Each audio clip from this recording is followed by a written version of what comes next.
నాకు ఇక్కడ water works లో అనేకమైనటువంటి అనుబంధాలు ఉన్నాయి. చాలా యూనియన్ చూసిన. ఆ రోజు నేను తెలుగుదేశం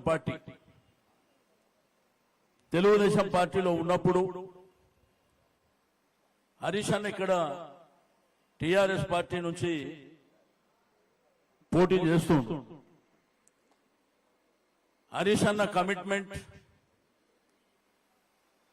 హరీష్ అన్న ప్రతిపక్షంలో ఉన్న అధికారంలో ఉన్న తన ఏ కమిట్మెంట్ తో పనిచేస్తాడో ఆ రోజు ఇక్కడ పోటీ చేసినప్పుడే నేను అనుకున్న కరెక్ట్ మనిషి మీకు దొరికిండని చెప్పి, ఆ రోజు మీరు అందరు గెలిపించిన తర్వాత మీ అందరు అదృష్టం కొద్దీ తెలంగాణ రాష్ట్రం వచ్చింది, టిఆర్ఎస్ ప్రభుత్వం వచ్చింది. కాబట్టి ఏమైతే మనం సాధించుకున్నామో హెచ్ఆర్ విషయంలో కానీ, ఎన్ఎంఆర్ విషయంలో కానీ, పిఆర్సీ ఇప్పించడంలో కానీ, 650 మంది రెగ్యులరైజ్ చేయడంలో కానీ, మీ 50 ఏళ్ల చరిత్రలో ఏ నాయకుడు ఏ ప్రభుత్వం చేయలేనటువంటి పనిని హరీష్ అన్న చేపించినటువంటి విషయాన్ని నేను ఈ సందర్భంగా తెలియజేస్తా ఉన్నాను. సరే, ఎలక్షన్లు అన్నప్పుడు అందరూ పోటీ చేస్తారు. నేను వచ్చేటప్పుడు ఆ బోర్డులు కూడా చూసిన. అసలు వాటర్ వర్క్స్ కు ట్రేడ్ యూనియన్ కు సంబంధం లేనటువంటి వ్యక్తి మీకే పొద్దున్న లేస్తే అనేకమైనటువంటి సమస్యలు ఉంటాయి. మీ జీఎంల దగ్గర నుంచి ఎండి వరకు అనేకమైనటువంటి ఇష్యూస్ ఉంటాయి. రాంబాబు నిరంతరమైనటువంటి కార్మిక నాయకుడు.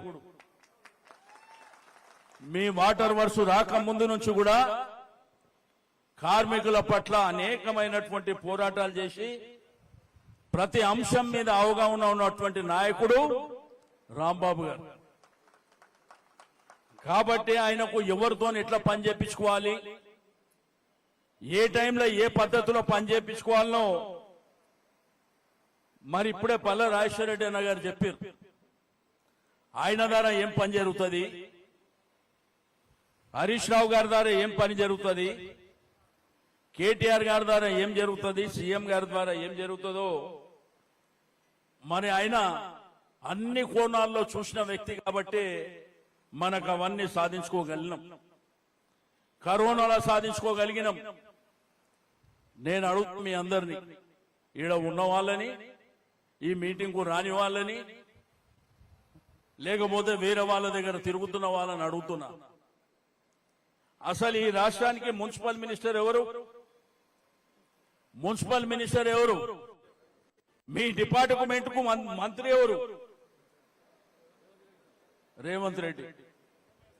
ఎప్పుడన్నా రివ్యూ చేసిండా? ఇక్కడ ఉన్నటువంటి వాటర్ బోర్డు మీద రివ్యూ జరిగిందా? మరి ఆ ముఖ్యమంత్రిగా గతి లేనప్పుడు ఫోన్ కిస్కా గుట్టంగాడు వచ్చి నిలబడితే ఏమైతుంది? చేసేటువంటి మంత్రి ఏకంగా ముఖ్యమంత్రి ఇప్పటి వరకు రివ్యూ చేయలే. ఏదో రాజకీయం అంటే, ప్రభుత్వం అంటే గాలి మీద ఉంటుందని వాళ్ళ తాత జాగిరని 3 కార్పొరేషన్లు చేసిండు. ఆడ కనీసం కూర్చోనిక కూర్చుందా? ఎక్కడన్నా కుర్చీ ఉందా మీకు? మరి ఒక అవగాహన లేకుండా కార్మికుల పట్ల గాని, ఉద్యోగస్తుల పట్ల గాని ఒక ఆలోచన లేకుండా ఈ రోజు 3 కార్పొరేషన్ చేసి నానా రకాలుగా ఇబ్బంది పడుతుంది వాటర్ బోర్డు. ఆ రోజు కేసీఆర్ గారు ముఖ్యమంత్రి ఉన్నప్పుడు వాటర్ బోర్డుకు బడ్జెట్ లేదంటే వెంటనే డబ్బులు ఇచ్చి మన యొక్క కార్మికులకు గాని, ఇక్కడ ఉన్న ఉద్యోగస్తులు, ఎందుకంటే వీళ్ళ మీద ప్రజలు ఇబ్బంది పెడుతున్నారు, అల్టిమేట్ గా డబ్బు ఉండాలి కదా. ఆ రోజు అనేకమైనటువంటి అంశాలు సాధించుకున్నాం. ఇంటింటికి మంచినీళ్ళు ఇచ్చే కార్యక్రమం గాని, దాంతో పాటు ఫ్రీగా నీళ్ళు ఇచ్చే కార్యక్రమం గాని ఇవన్నీ చేశారు.